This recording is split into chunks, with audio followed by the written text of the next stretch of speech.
Iya. Baik anak-anak, kita mulai saja ya walaupun baru bertiga. Insya Allah yang lainnya kita bagi videonya nanti ya. Bismillahirrahmanirrahim. Assalamualaikum warahmatullahi wabarakatuh. Waalaikumsalam warahmatullahi wabarakatuh. Iya, Ibu menyampaikan terima kasih pada yang sudah ikut Jimit, karena apa tuh namanya ya, tadi itu ini anak-anak apa tuh namanya, semua guru, bukan semua sih, hampir semua guru itu sedang mempersiapkan uh, adanya penilaian lah pokoknya ya di sekolahan. Makanya ibu tidak berusaha mencari jam-jam pagi karena tadi pagi memang tidak bisa dari ibunya karena harus apa tuh namanya, menyelesaikan tugas-tugas buat hari Senin. Insya Allah katanya ada penilaian. Baik anak-anak, ini merupakan pertemuan terakhir dari bab larangan riba. Jadi, usahakan kalau misalnya ada yang tidak mengerti, silahkan ditanyakan di kesempatan ini. Ya, karena di pertemuan-pertemuan yang akan datang kita sudah akan pindah bab ya. Nah, waktu hari Senin kelas 9E dan tadi kelas 9F sudah Ibu berikan informasi supaya mulai mencari-cari apa sih transaksi-transaksi yang ada zaman sekarang yang selain yang pernah kita bahas yang termasuk riba. Ya. Dan tidak perlu distorkan ke Burung Samia. Samia mau bagus ya. Ditulis sama Samia. Ya, itu maksudnya buat bahan sekarang jimit gitu, bukan latihan yang harus disetor. Tapi nggak apa-apa ya, bagus ya. Oke, anak-anak, di pertemuan yang lalu kita sudah membahas bahwa jenis-jenis riba ya, ada yang berkembang pada zaman Nabi yang dengan nama-nama riba fadl, ribayat, riba nasi'ah, riba jahiliyah, riba abbas. Kita sudah menerangkan semuanya sama bentuk-bentuknya. Ada yang sekarang masih ada, ya. Ada yang sudah diperbaharui, ada yang namanya sudah berubah. Nah, kemudian di pertemuan kedua kita sudah membahas tentang bank, ya kan? Bank zaman Nabi nggak ada, lembaga keuangan nggak ada, tetapi praktek seperti yang dilakukan oleh bank itu ada zaman Nabi, ya. Praktiknya ada, tapi nama banknya, nama atau lembaga keuangan itu zaman Nabi nggak ada yang seperti bank, tapi praktiknya sama. Nah, itu juga sudah kita bahas hukum-hukumnya. Nah, saat ini Ibu ingin menambah wawasan kita bersama ya tentang hal-hal yang pernah dikhawatirkan oleh Nabi. Jadi Nabi pernah mengkhawatirkan suatu saat itu karena sudah dikasih tahu info sama malaikat Jibril ya, eh, umat umat Muslim itu anak-anak akan susah menghindari riba kata Nabi. Ya, akan susah. Ya, bahkan yang tidak mau itu akan kecipratan. Kecipratan itu kebagian walaupun itu hanya berupa debu-debunya, menghirup debunya gitu ya. Mau tidak mau gitu anak-anak ya. Walaupun tidak mau itu terpaksa harus menghirup debunya gitu. Kata Nabi. Nah, nah, coba di antara kalian apa sudah ada yang menemukan yang belum pernah kita bahas tetapi sebenarnya merupakan riba? Ya, siapa yang sudah menemukan transaksi belum pernah kita bahas, tetapi sebenarnya di situ mengandung riba. Ya, ada yang menemukan nggak? Kan kata Bu Nusi tadi, carilah. Ya, ya. Ada yang mau ini share pengalaman? Kalau enggak, Ibu kasih tahu aja dulu ya satu ya. Anak-anak, di antara kalian ada yang pernah mendengar kartu kredit nggak? Pernah. Kartu kredit. Jadi kartu kredit itu atau kredit card itu anak-anak sebuah kartu yang dikeluarkan oleh bank. Ya, jadi lembaga keuangan perbankan itu mengeluarkan sebuah kartu. Ya, siapa yang diberikan kartu kredit? yaitu orang yang memiliki tabungan di bank. Nasabahnya yang punya uang di bank, punya tabungan di bank dikasih kartu. Ya. Nah, dengan kartu itu pemegangnya, orang yang dikasih kartu itu bisa membayarkan belanjaannya pakai kartu. Ya. Walaupun harga belanjaannya lebih banyak daripada uangnya yang disimpan di bank. Maksudnya bagaimana? Seandainya nih, jadi kartu kredit itu anak-anak ada limitnya, ada macam-macamnya. Ada yang gold, ada yang silver, ada yang platinum. Ya, itu masing-masing kartu memiliki limit yang berbeda-beda. Ada yang boleh menggunakan kartu per bulan, misalnya maksimal 50 juta. Ada yang sekian juta, ada yang sekian juta, tergantung pada banknya dan tergantung pada apa jenis kartunya, anak-anak. Ya.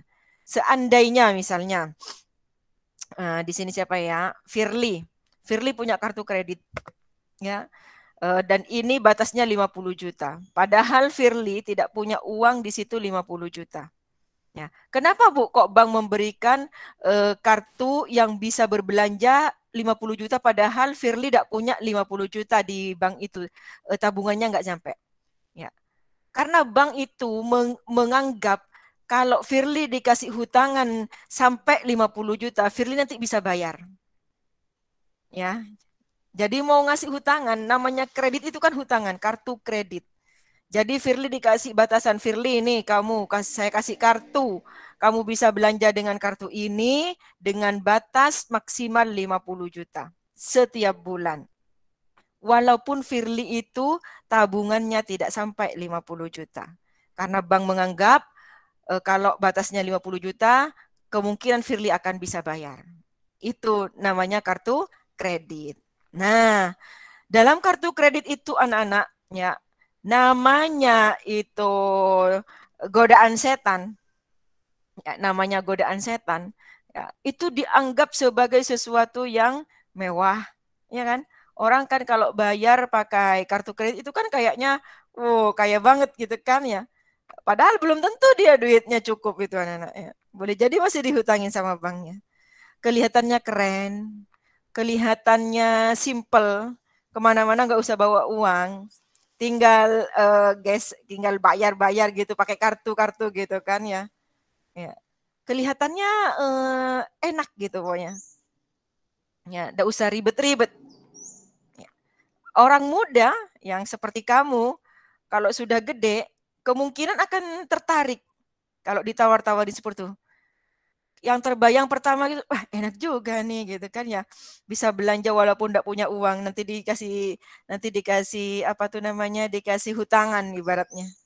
Ya. Kamu anak-anak itu harus tahu, ya. Sekarang sebelum kalian dewasa dan sebelum kalian tertarik untuk menggunakan kartu kredit, Ibu kasih tahu bahwa praktek yang diberikan, yang diterapkan oleh perbankan dalam transaksi menggunakan kartu kredit itu anak itu mengandung riba. Kok bisa, Bu? Ini perhatikan. Contoh misalnya ya, Firly punya uang di bank, di tabungannya itu 10 juta. Ya. Kemudian Firly belanja hanya habis 1 juta. Ya, misalnya pergi ke mall belanja kebutuhan sehari-hari, total 10 juta. Ya. Kemudian Firly tidak menggunakan uang cash, tapi Firly menggunakan kartu kredit. Ya, dia bayar ke apa namanya ke apa sih kasir, dikasih kartu kreditnya. Pencet ting ting ting ting ting ting ting. Oh, kayaknya enak banget deh ya, tinggal seret selesai, kasih suruh tanda tangan, suruh masukin PIN-nya gitu ya. Keren ya. Nah, itu anak-anak berarti kalau Firly uangnya 10 juta di tabungan, kemudian belanjanya hanya 1 juta, sebenarnya Firly kan enggak dikasih hutangan kan ya? Karena uangnya Firly masih cukup. Ya kan? Kalau Firly ambil uangnya sendiri, masih banyak sisanya, masih sisa 9 juta kalau diambil. Tetapi nanti anak-anak, ketika kamu akhir bulan, pemotongan dari tabungan kamu karena kamu menggunakan kartu kredit yang kamu habiskan buat belanja 1 juta, itu tidak akan tetap 1 juta. Tetapi ada lebihnya. Ada lebihnya. Kenapa, Bu? Karena ada persentase riba. Ya, tidak dikatakan riba memang, ya. Kalau di bank konvensional namanya bunga. Kalau di bank syariah namanya jasa. Ya, tapi hakikatnya itu riba. Kenapa? Karena setiap hutang yang pembayarannya itu berlebih, itu namanya riba. Lah Bu, tadi kan Firly sebenarnya enggak ngutang. Iya, tetapi Firly tidak menggunakan uang cashnya sendiri. Dia menggunakan kartu yang diberikan oleh bank. Itu dianggap hutang, anak. Walaupun sebenarnya uangnya Firly ada kalau mau dibayarin. Ya. Seperti itu, Bu. Seperti itu, anak-anak. Nah, orang itu akan menganggap, alah Bu, cuma sedikit ini, Bu. Oh, jangan menganggap sedikitnya. Ya, karena kamu ingat waktu disuruh cari sama Bu Rumzil, ya, 1 dirham riba dosanya seperti apa coba? 1 dirham riba, apalagi bukan 1 dirham itu pastinya ya, ratusan ribu, ada yang puluhan ribu kalau sedikit bunganya dari kartu kredit yang dipotongkan. Itu model pertama. Nah, model kedua, anak-anak. Seandainya Firly uangnya hanya 10 juta, kemudian Firly itu berbelanja di atas 10 juta, nah itu kan memang sebenarnya dihutangin kan kekurangannya kan ya. Itu anak-anak nanti ketika ditagih itu akan lebih besar lagi bunganya. Misalnya Firly berbelanja sekitar berapa ya? 25 juta. Berkali-kali belanja, 1 bulan habisnya 25 juta. Padahal tabungannya hanya ada 10 juta. Ya. Itu nanti tagihan Firly di akhir bulan yang ditagihkan oleh bank, yang harus dibayar oleh Firly ke bank itu akan lebih dari 15 juta. Padahal kalau yang sebenarnya Firly itu uangnya 10 juta, belanja 25 juta, kan tinggal nambah 15 juta. Tetapi kalau pakai kartu kredit, itu ada lebihnya. Dan itu namanya riba. Ibu, itu bukan riba, Ibu. Itu namanya biaya administrasi. Oh tidak. Kalau kalau berupa hutang itu tidak boleh ada biaya administrasi. Itu mah cuma ngakal-ngakalin aja dinamain biaya administrasi. Biaya administrasi apa? Ya, biaya administrasi kamu sudah kena setiap bulan. Kalau punya kartu ini biaya administrasinya berapa, kalau ini biaya berapa gitu. Ya. Tidak ada setiap hutang terus ada biaya administrasinya. Itu riba anaknya. Jadi kamu jangan terpengaruh nanti. Misalnya, Ibu, gimana Ibu? Masa kemana-mana bawa uang Ibu? Saya misalnya kayak orang kaya tuh anak-anak mau beli tas Hermes harganya 300 juta. Masa bawa uang cash 350 juta? Ya memangnya kenapa? Memangnya kenapa? Ya. Ya, kalau orang punya uang 350 juta ya beli tas yang gede lah. Ya, buat bawa uangnya. Nah, gitu anak-anak. Ya, jadi kita kembalikan ke yang sebenarnya. Jadi kalau beli ya bayar pakai uang lah gitu kan ya. Jangan pakai kartu kredit karena nanti akan ditagihkan lebih dari yang kita pakai anak-anak. Ya. Sampai di sini yang mau bertanya? Ada di sini yang ayahnya punya kartu kredit. Ya. Ada Bu.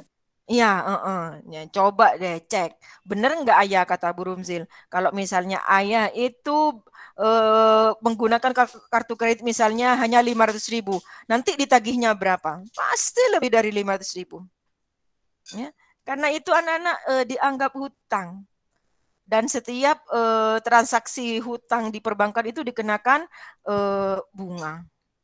Dan bunganya itu namanya riba. Tuh kartu kredit.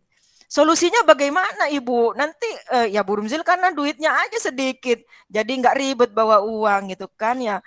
Sementara sekarang ini kan harus serba simpel Ibu. Jadi kemana-mana itu biar nggak apa tuh namanya, biar nggak takut dicopet orang, takut digimanain orang gitu, takut uangnya bagaimana ini.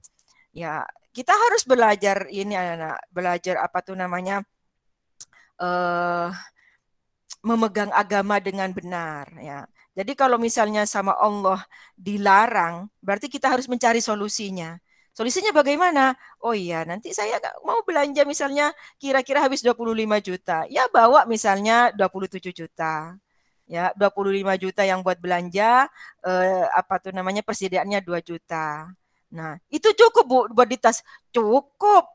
Ya, ya, cukup. Tasnya Bu Rumzil mah cukup. Ya, 25 juta. Bu, takut dicopet orang, Bu. Berjalan itu kata Nabi yang tawadu. Berjalan itu tawadu. Jangan berjalan seperti orang sombong. Supaya apa? Supaya orang tidak tahu bahwa kita bawa uang banyak. Ya, berjalan tawadu. Tawadu itu apa? Rendah hati. Ya, kemudian jangan apa tuh namanya? Jangan berhias seperti orang jahiliyah yang menarik perhatian, tuan anak ya. Ya, nyantai aja, biasa aja. Ya, yang orang biar tidak tahu bahwa kita di tas itu isinya 27 juta. Pas bayarnya cash. Wah, mantap. Itu the real sultan itu seperti itu, anak. Nah, Ibu itu baru 27 juta. Gimana kalau ratusan juta? Ya benar, bawa uangnya, cash uangnya kenapa? Susah Bu ngitungnya. Enggak susah. Kalau yang toko misalnya barang-barangnya itu mahal itu anak itu punya mesin penghitung uang. Misalnya mau bayar cash, beli apa kamu bayar cash? Beli mobil harganya 200 juta, kamu mau bayar cash. Itu di kantornya, di tempat pembayaran itu ada penghitung uangnya sama detektor uangnya. Langsung ditaruh 100, 100, habis itu dia oh asli semuanya gitu. Dan jangan terpengaruh misalnya, ibu kampungan banget. Jangan, ya, jangan terpengaruh sama itu. Ya. Kalau misalnya uangnya minta transfer, Bu. Kalau misalnya uangnya minta transfer, kamu tinggal bawa aja ke bank. Minta mana nomor rekeningnya. Nah, kamu datang ke bank, saya mau bayar ini tulis nomor rekeningnya. Ngantri, Bu, di bank. Iya, ngantri. Kan kalau punya tabungan di bank, timbang banking Bu, ding ding ding ini selesai Bu, tinggal duduk di rumahnya. Ya, jangan seperti itu. Kenapa? Karena kita harus berusaha menjauhkan diri dari praktik riba, Nana. Ya. Dosanya banyak.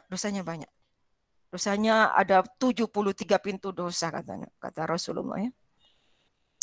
Nah, itu ya. Jadi mungkin ketika kamu dewasa nanti promo-promo tentang kartu kredit itu akan lebih dahsyat dari sekarang. Jadi apa tuh namanya? Kalau bayar pakai kartu kredit dapat diskon sekian. Boleh jadi Nana, ya. Itu akan mengiming-imingi kamu. Jangan terpengaruh. Kalau kata Bu Rumzil, ya. Karena di situ ada ribanya. Ya. Oke, siapa yang mau bertanya sampai di situ? Kalau tidak ada yang mau bertanya, Ibu sudah kasih satu contoh kartu kredit. Siapa lagi yang tahu apa transaksi sekarang yang sebenarnya ada ribanya, tetapi orang kagak nyadar bahwa di situ ada ribanya? Siapa yang tahu? Ya. Kalau deposito, Bu? Oh, deposito mah perasaan Ibu sudah nerangin ya, waktu nerangin bank. Deposito mah banget. Itu mah udah terang-terangan. Jadi Iqbal, kalau deposito itu, kalau misalnya nih, Ibu biar kata Ibu tidak punya uang di bank, anak, tapi untuk keperluan penggajiannya Bu Rumzil, Ibu itu disuruh ngeprint tahu apa namanya transfer gajian tuh anak tiap bulan, dimintain bahwa benar-benar gajinya sudah masuk, itu Ibu suruh ngeprint. Nah, ngeprintnya itu kan di customer service ya kan ya. Nah, di atasnya customer service itu anak itu ada papan yang lampu-lampu gitu anak ya. kalau deposito 3 bulan bunganya sekian persen, kalau dolar berapa, kalau berapa bulan berapa. Itu mah udah jelas ribanya, Iqbal. Ya, deposito itu tabungan berjangka kalau zamannya Bu Rumzil waktu masih belajar kecil. Kan belajar waktu Bu Rumzil masih kecil loh, waktu masih SD, itu namanya tabungan berjangka. Apa maksudnya tabungan berjangka? Ditabung dalam jangka waktu yang sudah ditentukan sehingga dia tidak bisa mengambil sebelum jangka waktunya itu terpenuhi. Misalnya, saya mau menabung selama 3 bulan, tidak mau diambil-ambil. Kamu akan dikasih bunga yang lebih banyak sama bank. Supaya apa? Supaya kamu nggak ngambil-ngambil uangnya.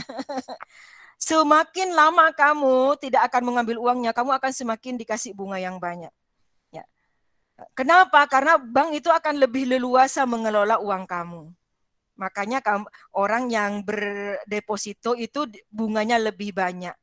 Karena bank itu tidak perlu khawatir nanti uangnya ditarik. Karena ini berjangka. Namanya ada yang 1 bulan, ada yang 3 bulan, ada yang 4 bulan, 6 bulan dan seterusnya. Semakin lama tidak diambil kamu, bunganya semakin banyak. Nah, itu sudah jelas kalau itu jelas ribanya. Jadi kalau nabung di deposito anak-anak, kamu akan mendapatkan uang lebih dari uang yang kamu tabungkan. Dari mana Bu lebihnya dikasihin? Ya dikasih sama banknya. Kenapa? Karena uang kamu itu dijalanin, dibungain, ya, dianakin, dipinjem-pinjemin ke orang, terus dari orang yang pinjem itu bank narik bunga. Kamu dibagi sama banknya. Sebagai kamu tuh pemilik modal ibaratnya. Ibu itu transaksinya kirot apa enggak? Wallahu a'lam. Ya, kalau banknya konvensional sudah jelas bukan kirot yang benar. Kenapa? Perbankan yang konvensional itu memberikan pinjaman ke orang lain untuk modal usaha itu, modal usahanya tidak dipandang halal haramnya, anak. Yang penting bisa bayar sesuai dengan bunga yang diterapkan, dikasih aja sama banknya. Misalnya perusahaan yang haram-haram itu dikasih sama banknya. Dan itu bukan kirot yang benar. Hatta bank yang syariah juga banyak yang tidak benar kirotnya. Ya. Secara teori benar bahwa akadnya begini, teorinya benar, tetapi pelaksanaannya di lapangan banyak yang salah. Gitu. Oke, Iqbal bagus ya. Jadi deposito itu sudah jelas ribanya. Ya. Siapa lagi yang mendapatkan? Pegadaian, Bu. Gadai. Kalau gadai itu nanti Firly babnya. Benar Bu, benar gadai. Gadai yang sekarang itu katanya yang mengatasi masalah tanpa masalah itu anaknya. Sebenarnya mengatasi masalah nambah masalah. Ya, benar Firly, tapi nggak Ibu jelaskan sekarang ya, karena itu ada bab selanjutnya. Tuh, hutang piutang, gadai dan hiwalah judulnya. Masih semester 2 nanti. Ya, yang ini dulu, yang yang ada sekarang selain gadai. Yo. Bagus Firly.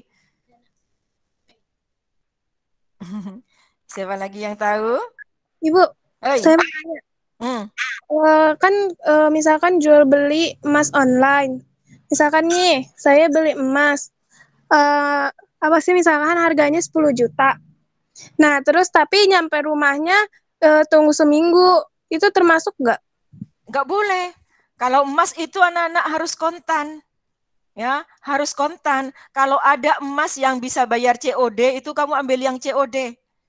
Ya, jadi begitu nyampe baru bayar. Kenapa? Karena emas itu termasuk barang ribawi namanya.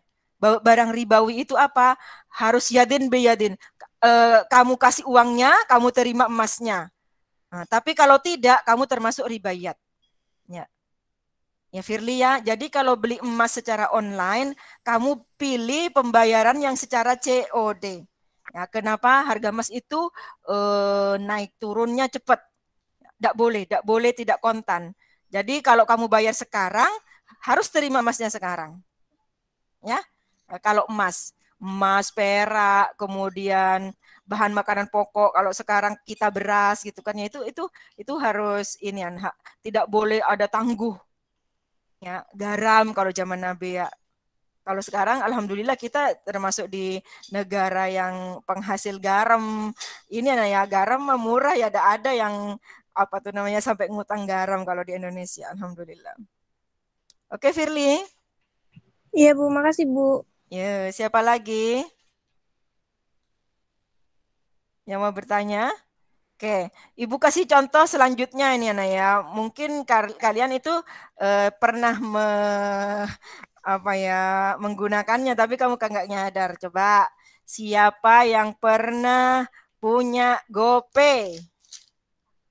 Pakai GoPay, yo. Siapa yang pernah pakai GoPay? GoPay, anak-anak GoPay. Beneran nggak ada nih. Iqbal pernah nggak pakai GoPay? Pernah, Bu. Pernah ya. Menurut Iqbal di GoPay ada ini nggak? Ada ribanya apa tidak?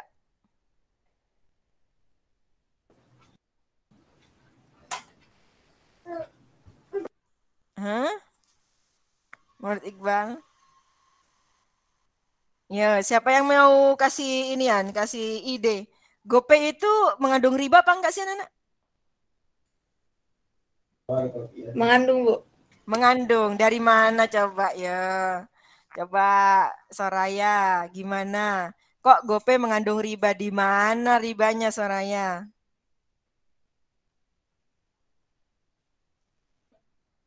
Hah? Ada yang bisa menjelaskan? Betul mengandung, betul mengandung. Yuk, di mana coba Soraya? Oh, ada promonya. Bagus. Kalau ada promonya. Jadi anak-anak kalian kalau menghadapi apa tuh namanya ya, sesuatu yang baru, yang bukan beli barang dengan alat penukar yang berupa uang, itu kamu harus hati-hati, ya.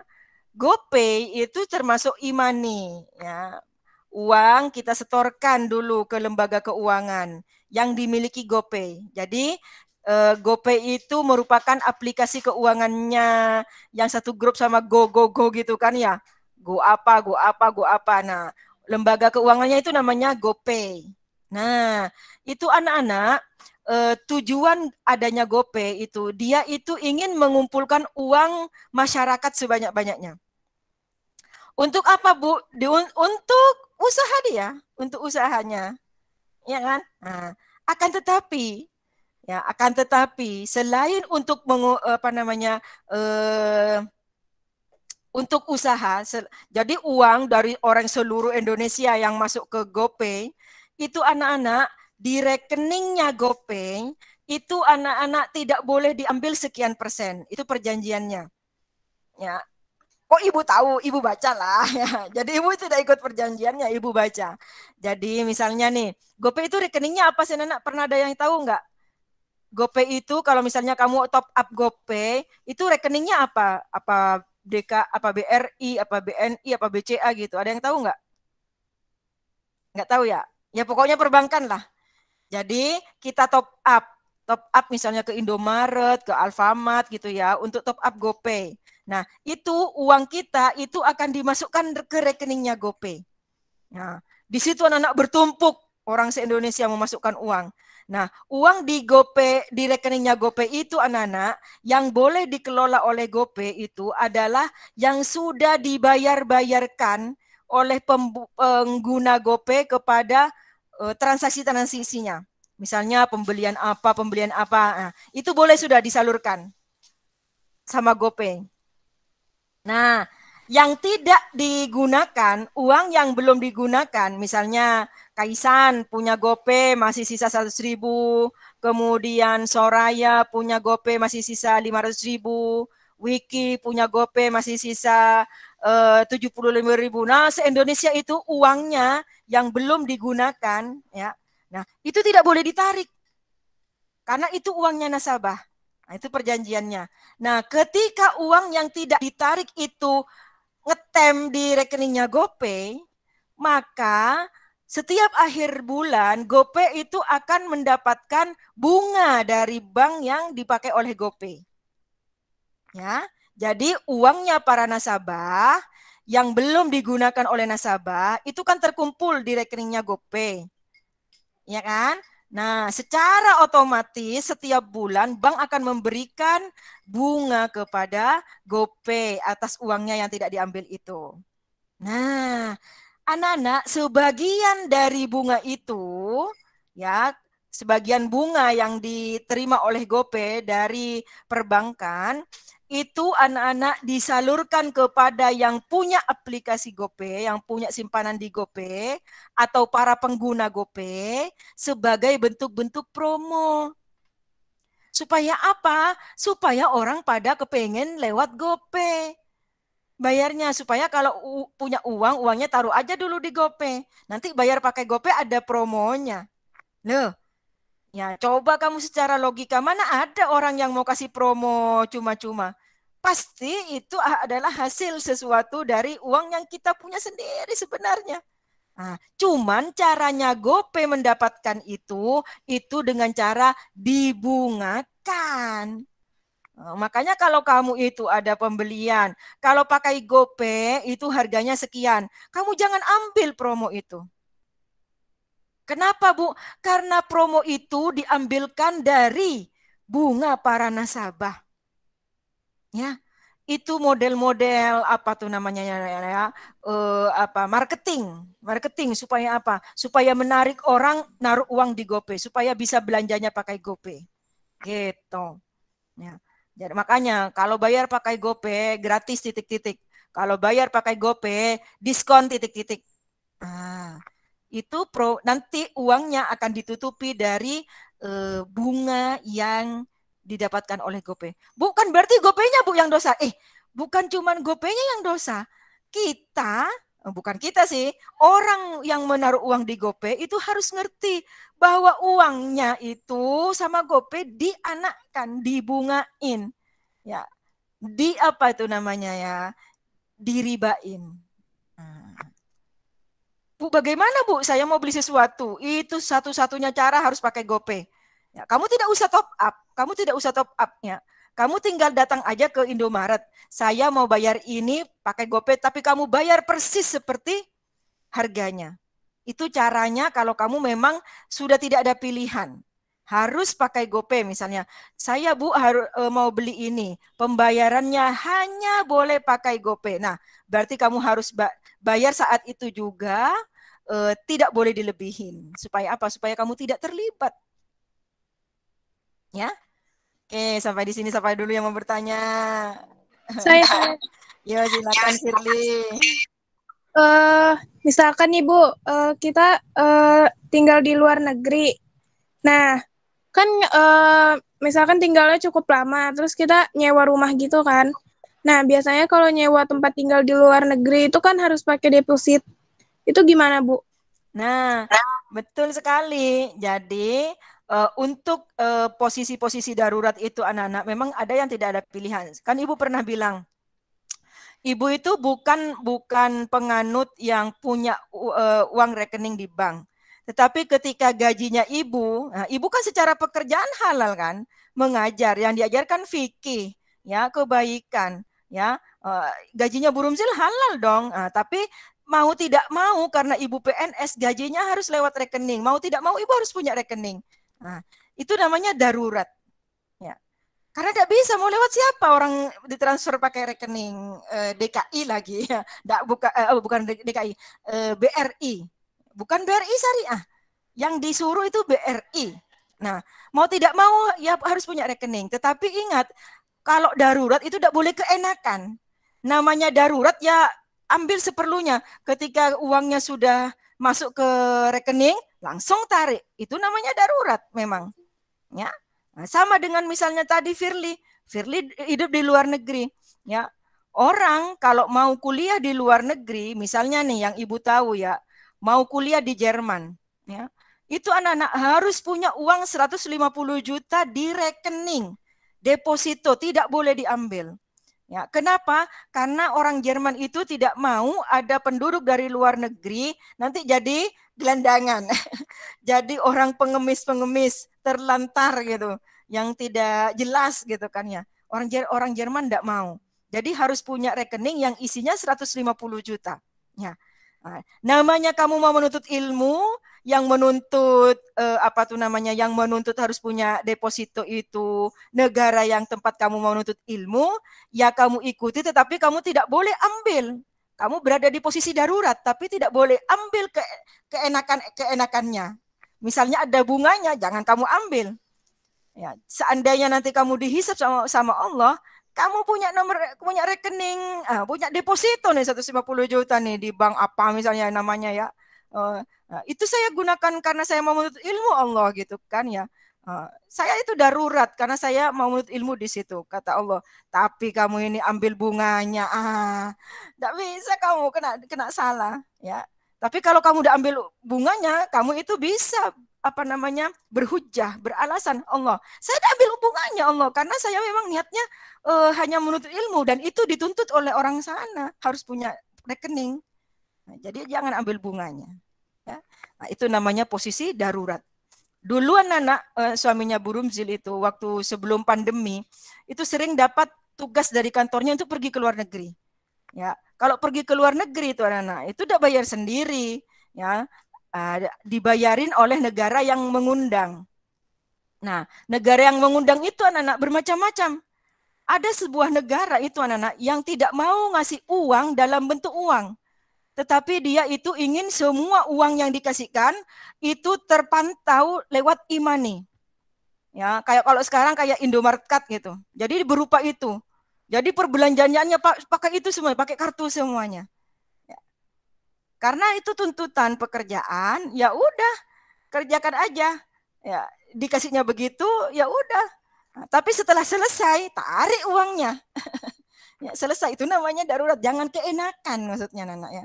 Jangan dilanjutkan setelah kepentingannya yang darurat itu selesai titik. Itu benar darurat. Ya, jadi pernah satu kali suaminya Bu Rumzil itu harus uangnya itu ada di rekening yang pakai Mastercard. Ya, Mastercard itu ya produk kartunya perbankan juga. Nah, pokoknya semua pembelanjaan harus pakai itu. Ya, saking tidak percayanya kali ya orang luar negeri itu pada orang Indonesia itu ya. Jadi belanjanya harus pakai Mastercard. Mau dipantau tuh uangnya tuh anaknya. Takut dibeliin oleh-oleh kali ya. Jadi dibeliin untuk apa itu mau dipantau. Setelah selesai anak-anak, nah, jangan dilanjutkan, jangan uangnya tetap di situ. Ya, kalau ditaruh di bank tersebut itu bunganya lebih banyak misalnya. Jangan diteruskan, kepentingannya udah selesai yang darurat ya. Nah, begitu Firly. Oke Firly. Oke Bu, makasih. Ya. Siapa lagi yang mau bertanya? Ya. Siapa lagi yang tahu selainnya yang sudah kita bahas tadi? Apalagi coba yang mengandung riba? Ada yang tahu?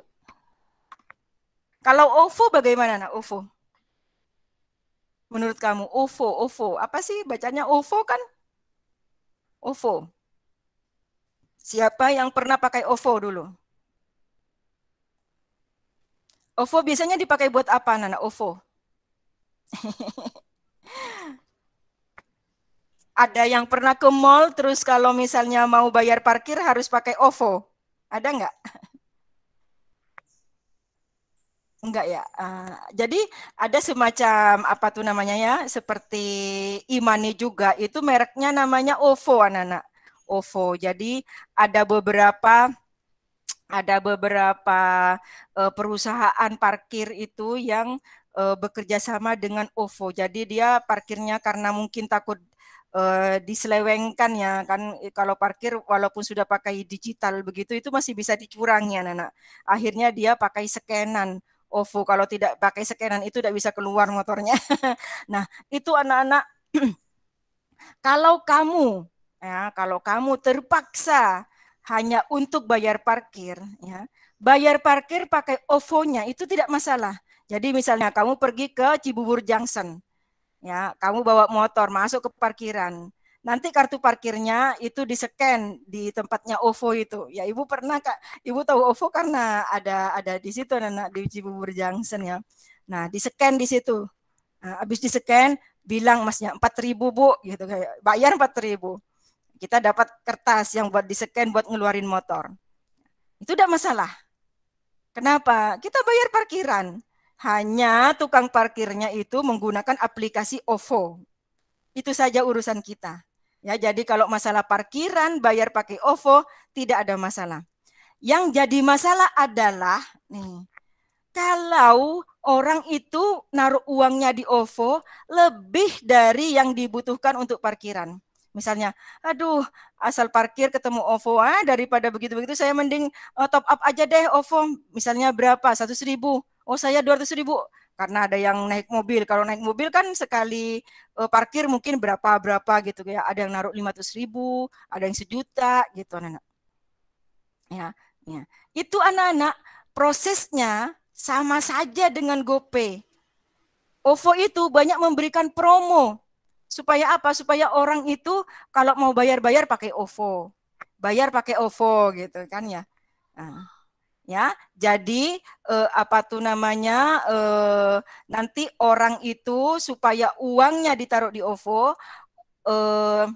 apa sih namanya?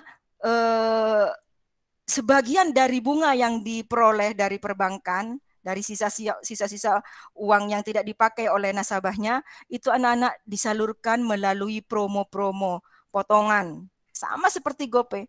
Kalau bayar pakai OVO, akan apa tuh namanya mendapatkan gratis apa misalnya. Seperti itu. Ya. Kalau yang seperti itu berarti nggak boleh dipakai, Bu? Nggak boleh. Tidak boleh dipakai. Karena itu ada apa namanya sebagiannya itu promonya itu dari uang hasil riba. Ya, Ibu kok tahu? Ibu sudah baca. Ibu sudah baca anak-anak ya. Ibu sudah baca. Jadi ketika kok bayar pakai OVO, Ibu searching, sampai ternyata begini gitu kan ya. Skemanya itu seperti ini. Dan Ibu baca. Termasuk juga e-money anak-anak ya. Brizi. Ya, misalnya kalau kalian naik mobil lewat tol. Sekarang hampir semua tol itu tidak ada penjaganya, tidak ada yang bisa bayar kontan. Semuanya itu pakai tap, pakai kartu. Ya, kartu tol. Nah, semua kartu tol itu anak-anak kalau mau top up itu lewat bank. Ya, misalnya Indomaret Card itu kalau nggak salah itu banknya Bank Mandiri. Ya, kalau Alfamart itu BRI, nggak tahu deh. Pokoknya ada yang Brizi, ada yang apa gitu anak-anak ya. Nah, itu anak-anak. Seperti itu juga. Kalau kalian punya Indomaret Card top up, kemudian tujuannya karena kamu mau lewat tol, sementara tol itu tidak bisa dipakai, tidak bisa bayar pakai kontan, harus pakai kartu. Tidak ada masalah. Berarti kamu ada dalam kondisi darurat. Karena tidak ada pilihan. Kalau mau bayar sama siapa kamu? Ya, tidak bisa keluar mobilnya kamu dari tol. Ya. Nah, tetapi kalau Indomaret Card atau Brizi atau kartu-kartu yang dikeluarkan oleh lembaga keuangan itu dipakai untuk belanja, ya, dipakai untuk belanja, apalagi belanjaannya kalau pakai itu harganya lebih murah, itu tidak boleh. Tidak boleh, tidak boleh. Kenapa? Karena itu sama dengan yang Ibu ceritakan tadi, prosesnya yang di GoPay. Jadi uang yang ada di rekening itu dibiarkan, dibungain, nanti dari bunganya itu dijadiin promo. Dibagikan lagi sebagian kepada para nasabah dalam bentuk promo. Nah, yang dijadikan promo itu adalah uang riba. Ya, jadi jangan tertarik. Ya, lebih baik bayar lebih mahal, tapi aman. Ya, dosanya besar. Ya, oke. Kemudian kartu debit. Ya, kartu debit anak-anak. Kartu debit itu anak-anak kartu yang diberikan kayak ATM gitu anak-anak ya. Ya, kayak ATM. Kalau ATM kan bisa ngambil di gerai-gerai ATM, ya kan ya. Tapi kalau debit itu bisa ambil di mesin yang untuk debit ya. Nah, itu anak-anak untuk anak-anak muda gitu kan ya. Itu terasa keren gitu kan ya. Kemana-mana pakai kartu debit gitu kan ya. Memang uangnya yang diambil uangnya sendiri. Tetapi ingat, ya, uang yang kita taruh di perbankan itu tidak didiamkan anak-anak. Kalau kita nabung misalnya nih, ya, Emery bilang, Bu Rumzil, saya nggak mau nabung di bank. Ibu mau nggak saya titipin? Ya mau, misalnya. Emery mau nabung ke Bu Rumzil. Ya. Kalau Bu Rumzil itu orang yang benar, maka ketika Emery menyetor, Bu, saya mau nabung 1 juta, ini uangnya.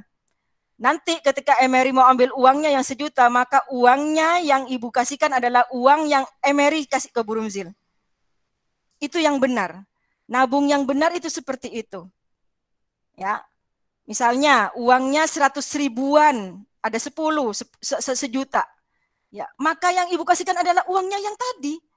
Bukan jadi 50 ribuan 20 biji, 20 lembar. Kan yang penting 100, bukan seperti itu nabung yang benar. Itu namanya titipan. Nanti habis ini kita mau belajar itu. Ya.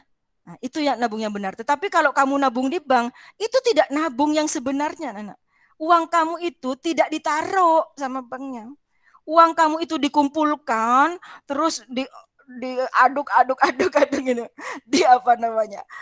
Disebar-sebarin. Ayo siapa yang mau kredit? Ayo siapa yang mau pinjam? Ayo siapa yang mau pakai? Yang penting bayar bunganya gitu. Ya. Jadi kalau misalnya anak muda sudah punya gaji gitu ya, kayaknya kok keren banget gitu ya pas belanja bayar pakai kartu kredit. Jangan silau dengan yang seperti itu ya. Karena kamu itu nanti akan terlibat, tersangkut paut dengan seperti memodali orang lain atau pihak lain melakukan riba. Oke, sampai di sini siapa dulu yang mau bertanya? Pasti kamu, aduh Bu Rumzil kok pelajarannya begini amat. Itu kan impian saya gitu kan ya, punya dompet tapi nggak ada duitnya, isinya kartu semua gitu kan ya. Jangan anak ya, jangan. Ya. Punya dompet, impiannya itu isi duit. Nah, itu baru tuh apa namanya orang kaya yang original. Dompet isinya duit lah. Kalau dompet isinya kartu. Bu, bagaimana kalau yang namanya Bitcoin? Itu mah tambah parah anak-anak ya. Sudah jangan ke situ-situ, jangan ya. Kalau berusaha aja yang benar, ya kan ya. Uang taruh fungsinya di uang yang benar. Ya. Apa tuh namanya? Itu Bu seperti aduh jangan.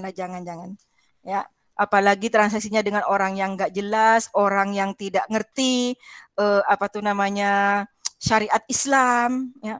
Orang non Muslim itu anak-anak kalau tidak mengerti syariat Islam, ya itu akan mencapai kekayaan dengan apapun caranya. Ya. Jangan kamu pikir orang lain itu memikirkan hal haram. Ya. Buat apa kita misalnya kayak Bu Rumzil ngajar, cari uangnya udah ngajarnya ngajar agama. Habis itu uangnya Bu Rumzil bukan ibu timbun ya, ibu tumpuk, ibu kumpulkan di perbankan yang berseluk-peluk dengan riba. Aduh, jadi kalau ditimbang nanti pahalanya sama dosanya, takutnya banyakkan dosanya. Ya, ya, ibu yang mengajarkan agama dapatkan pahala, mencari uang untuk keluarga dapat pahala. Ketika ditimbang dengan dosanya karena uangnya dikasihkan ke bank untuk dijalankan menjadi kredit-kredit ribawi, ketika ditimbang takutnya banyak dosanya. Jadi jangan ambil resiko. Nah, itu menurut Bu Rumzil ya. Mudah-mudahan kamu ini anak-anak. Oke, sekarang siapa lagi yang bisa? Coba kalau leasing, kau tahu leasing nggak? Pernah dengar leasing? Nggak pernah ya. Berarti kamu kalau apa namanya ayah ayah ibunya punya motor, berarti belinya kontan semua ya. Punya mobil mungkin insya Allah belinya kontan semua ya, makanya nggak ada yang tahu leasing. Kalau kredit KPR tahu nggak? Pernah dengar nggak? Kalau beli rumah pakai kredit perumahan rakyat gitu? Nggak pernah dengar juga. Nah, itu anak-anak itu semua kredit-kredit yang melibatkan perbankan itu anak-anak ya, itu ada ribanya. Ada ribanya. Walaupun itu bank syariah. Jadi akadnya itu anak-anak bank syariah itu memang benar secara teori bahwa bank syariah itu kalau mau menjual barang ke nasabah itu barangnya yang dijual, tetapi pada praktiknya dia itu menghutangkan uang.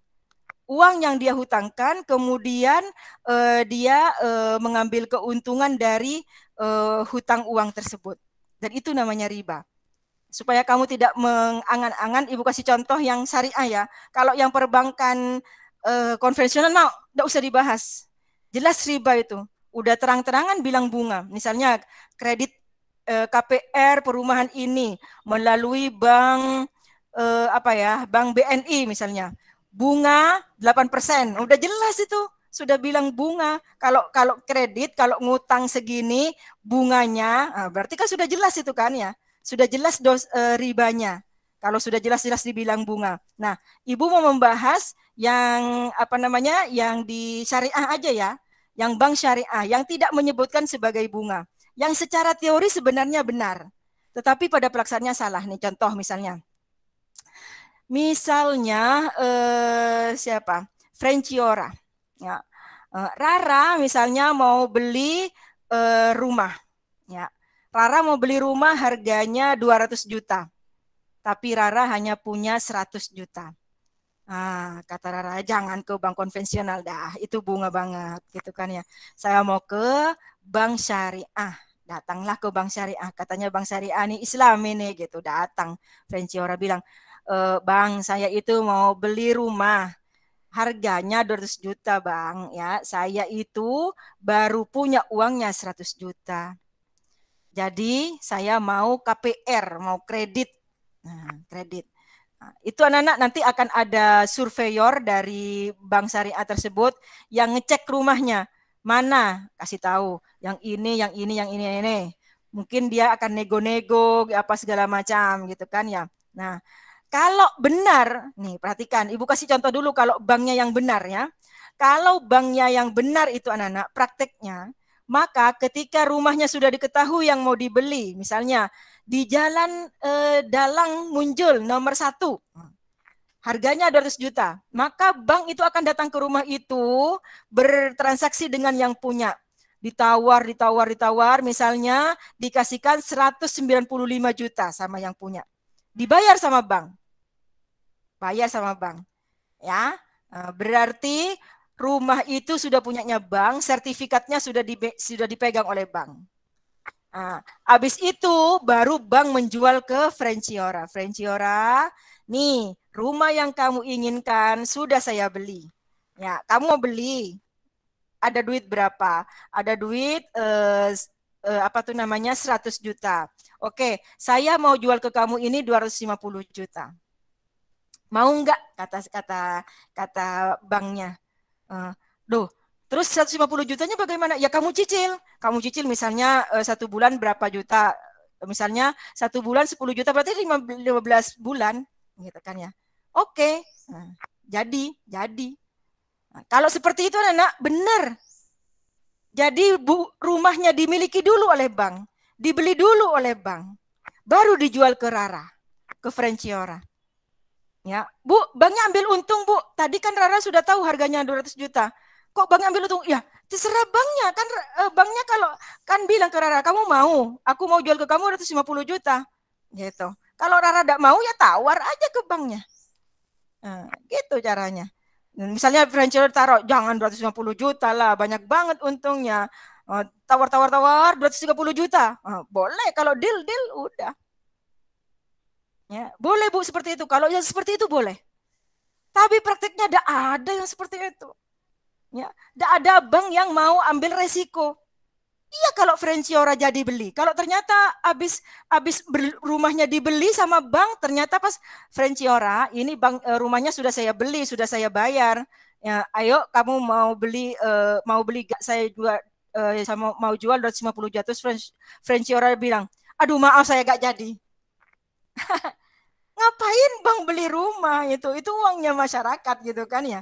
Nah, pada kenyataannya kan enggak ada bank yang mau rugi anak. Nah, jadi bagaimana Bu yang terjadi sekarang?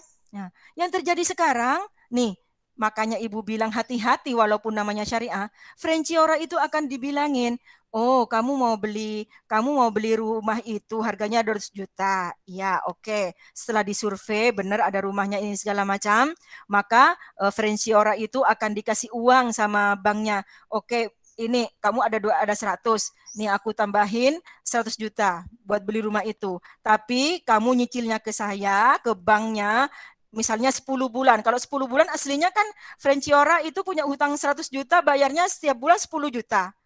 Tetapi sama banknya itu ditambahin. Kamu berarti kalau mau 10 bulan nyicil, kamu tiap bulannya itu nyicil 12 juta. Jadi hutangnya Frenciora yang 100 juta, kalau sudah lunas itu akan menjadi 120 juta. 20 jutanya itu adalah riba. Ya, itu praktiknya yang ada. Belum lagi nanti denda. Kalau pembayarannya terlambat itu kena denda anak-anak. Kena denda lagi. Dendanya itu juga merupakan riba. Nah, itu anak-anak ya. Jadi KPR, leasing, itu sistemnya seperti itu semuanya. Ya. Nah, oke, sampai di sini siapa yang mau bertanya?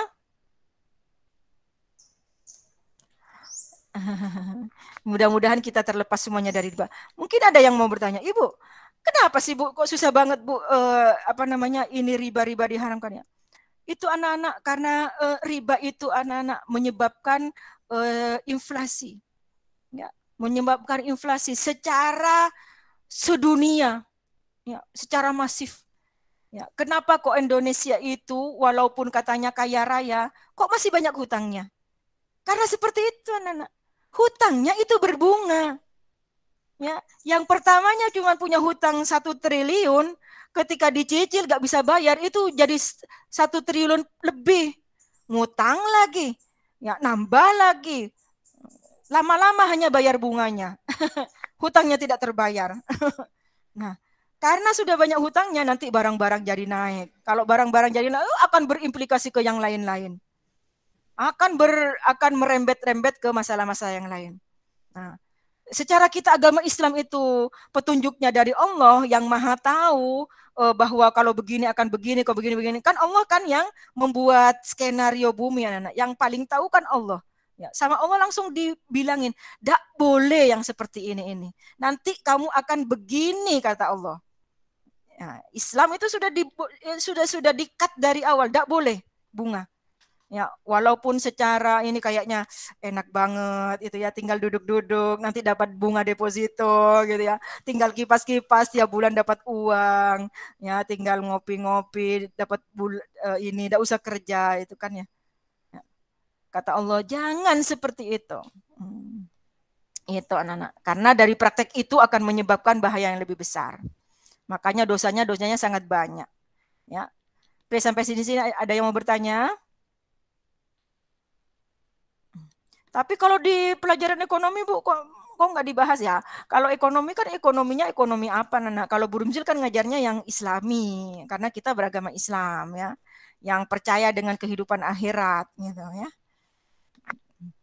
Kalau di dunia Bu, kalau di dunia itu segala bentuk usaha yang melibatkan riba itu sama Allah nanti akan dihanguskan, akan di bumi hanguskan, akan dibangkrutkan semuanya, akan diruntuhkan sama Allah. Ya, yamhakur riba wa yurbis sodakoh. Kalau kamu itu sifatnya bersodakoh, berbuat baik, itu akan subur kata Allah. Tapi kalau riba akan di bumi hanguskan sama Allah. Di dunia juga seperti itu anak-anaknya. Banyak orang yang sudah mengeluh dengan terjunnya ke praktik-praktik riba itu, melilit hutangnya. Ya. Oke, kalau tidak ada yang mau bertanya anak-anak, Ibu akhiri sampai di sini ya. Minta tolong jangan live dulu karena kita harus berfoto ya.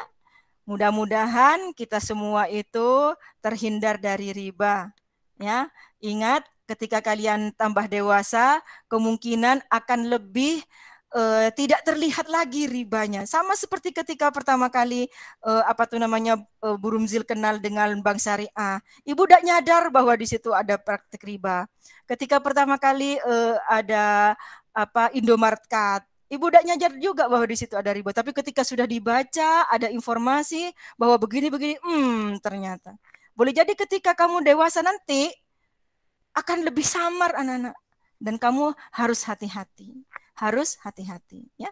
Mudah-mudahan menjadi ilmu yang bermanfaat di dunia dan di akhirat. Billahi taufiq wal hidayah. Wassalamualaikum warahmatullahi wabarakatuh.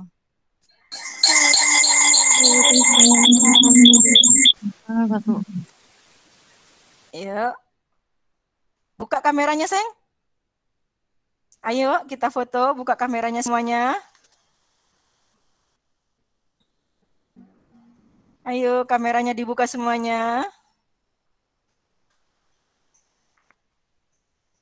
Ya. Ibu tunggu tidak pakai seragam hari ini nggak apa-apa ya. Yang penting ada wajahnya. Kaisan. Yuk. Ilyas.